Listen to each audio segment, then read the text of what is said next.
دولت کے ساتھ رشتے ہوتے ہیں۔ میرے نبی پاک صلی اللہ علیہ وسلم نے 3 باتیں بیان کی اور بڑے میٹھے، بڑے ٹھنڈے، بڑے خوبصورت۔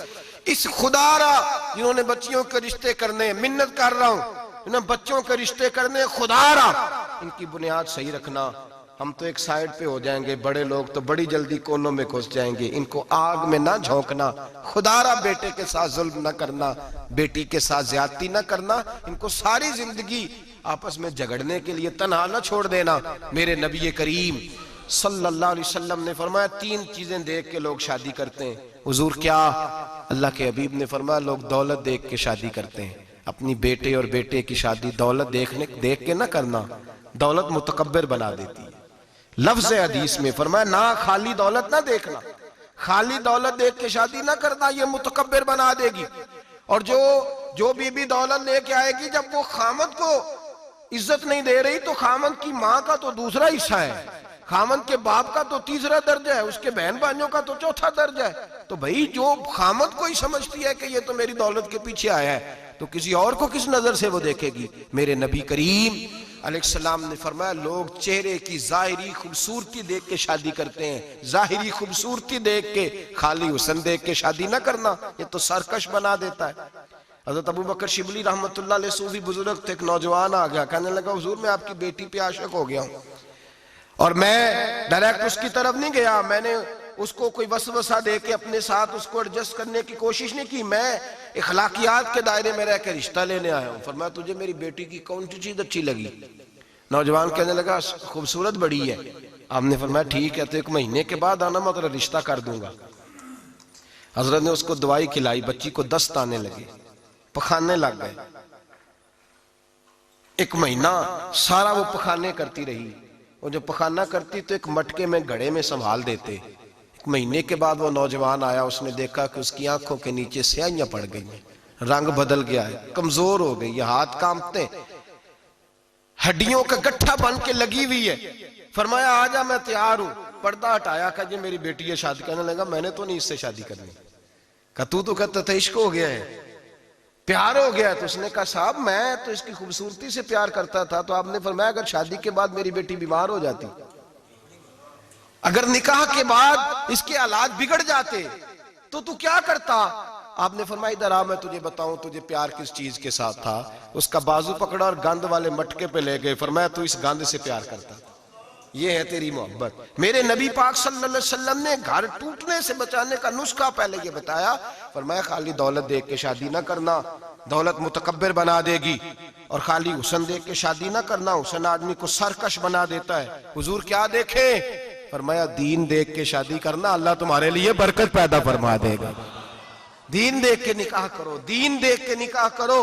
محبوبہ یہ دین والا لفظ کس کے لیے ہے؟ فرمایا ادھر آؤ، کائنات میں اگر اللہ نے سب سے شان والی بیٹی دی ہے تو مجھے دی ہے، اور میں اس علی کو دے رہا ہوں جس کا مکان بھی کوئی نہیں، کاروبار بھی کوئی نہیں، جس علی کا بظاہر کوئی بینک بیلنس نہیں، کوئی مربع نہیں، کوئی شے نہیں۔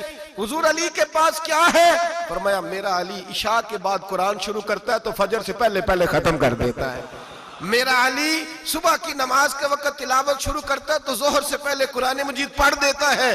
فرمایا رزق کھاتا ہے، تھوڑا کھاتا ہے پر حلال کا کھاتا ہے۔ فرمایا پاکیزہ روٹی کھاتا ہے، اور جب میدان میں نکلتا ہے تو برادری کے لیے نہیں نکلتا، جب تلوار لے کے نکلتا ہے تو یہ مکے کے لیے نہیں لڑتا، یہ تلوار لے کے نکلتا ہے تو قومیت کے لیے نہیں لڑتا۔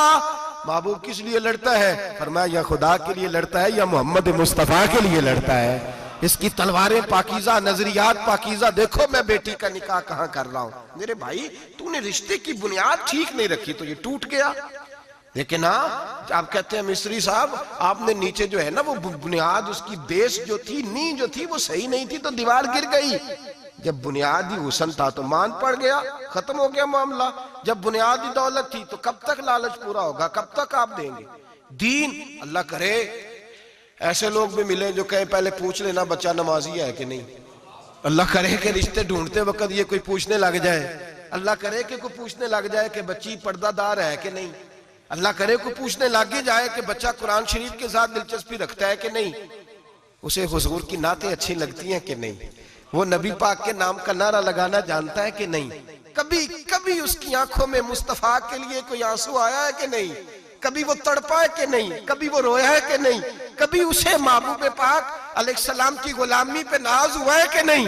کبھی ایسا ہوا ہے کہ وہ سر پہ پگڑی باندھ کے، چہرے پہ داڑھی سجا کے، سفید رنگ کا جوڑا پہن کے شیشے کے آگے کھڑے ہو کے کہتا ہو آج میں بڑا حسین لگ رہا ہوں اس لیے کہ میں اپنے محمد عربی کے لباس پہ لپٹا ہوا ہوں، اپنے رسول کا میں نے انداز اپنایا ہے؟ اللہ کرے ایسے بھی ہونے لگے۔ یہاں تک ہوتا ہے اماں کہتی ہے بیٹے پیر صاحب سے کہنا تھوڑا موقع دیں، تیری شادی کر لیں، اس کے بعد ٹھیک ہے پھر داڑھی شاڑی۔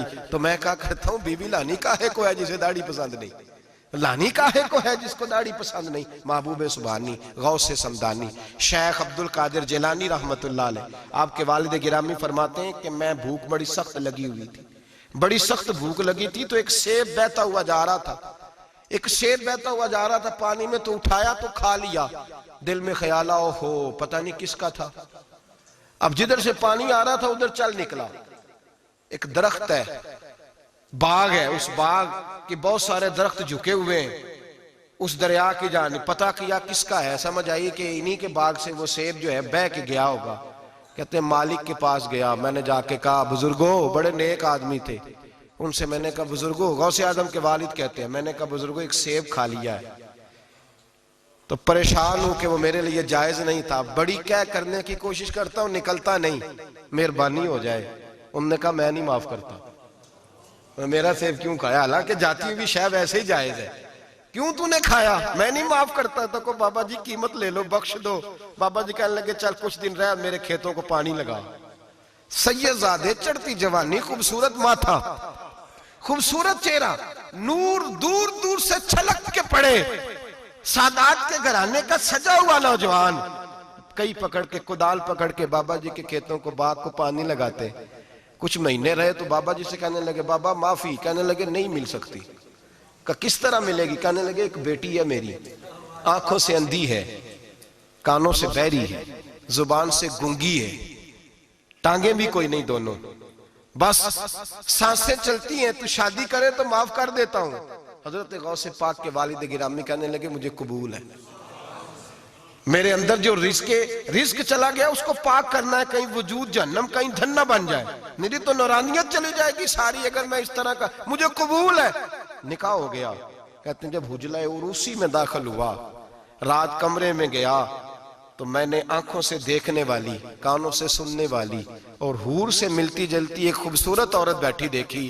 میں پلٹ کے باہر نکلا دوڑ کے، میں نے کہا بابا میرے والی نہیں، وہ تو اندھی تھی، وہ اندھی تھی، وہ بہری تھی، گونگی تھی، یہ کون ہے؟ حضور غوث اعظم رضی اللہ تعالیٰ عنہ کے نانا جی کہنے لگے بیٹے اندھی اس لیے کہا تھا کہ جب سے پیدا ہوئی ہے اس نے غیر محرم کا چہرہ نہیں دیکھا، گونگی اس لیے اس کو کہا ہے کہ اس کی زبان پہ نہ غیبت آئی نہ چگلی آئی، میں پیار کرنے والا باپ ہوں پر اس نے کبھی مطالبہ میرے ساتھ بھی کوئی نہیں کیا، اس کی زبان پہ یا خدا کا ذکر رہتا ہے یا محمد عربی کا درود رہتا ہے، اس کے علاوہ بولتی نہیں، یہ لہذا گونگی ہے۔ اور فرمایا کوئی غیبت کرنے لگے، چغلی کرنے لگے، جھوٹ بولنے لگے تو اٹھ کے چلی جاتی ہے، سنتی نہیں، لہذا بہری بھی ہے، اور چونکہ کبھی گھر سے باہر پیر ہی نہیں رکھا لہذا لنگڑی بھی ہے۔ حضرت جناب سیدنا غوث اعظم کے والد گرامی فرماتے ہیں میں نے ایسی عورت کے ساتھ نکاح کر لیا اللہ کی رضا کے لیے، تو پھر رب نے مجھے عبد القادر جیلانی جیسا بیٹا عطا فرمایا، پھر غوث اعظم جیسا اللہ نے مجھے بیٹا عطا فرمایا۔ میرے بھائی ہم جو بنیاد بنا رہے ہیں، تو کہتا ہے بات نہیں مانتی بہو، تو میں نے کہا بالکل صحیح کرتی ہے، نہیں ماننی چاہیے اسے، اس لیے کہ دولت بیاہ کے لائے ہو، بہو تھوڑا لائے ہو۔ کہتے ہیں جوائی لالچ بڑا کرتا ہے، تو میں نے کہا کیوں آفرے کرتے رہے تم، کس نے کہا تھا یہ باتیں کرنے؟ بالکل صحیح کر رہا ہے، وہ جو آپ نے جس بنیاد پہ دیوار بنائی تھی وہ آپ کو مل رہی ہے۔ میرے نبی کریم صلی اللہ علیہ وسلم نے فرمایا جب تو گھر بنانے لگے، بچی اور بچے کے لیے رشتہ ڈھونڈنے لگے، دین کو، اگر بچے کے دل میں خوف خدا ہوگا تو بیوی کو مارتے وقت ڈرے گا، 100 دفعہ خیال آئے گا، عورت کے اندر خوف خدا ہوگا تو سمجھے گی میرا خاوند ہے، اگر وہ نماز سے، قرآن سے، نبی پاک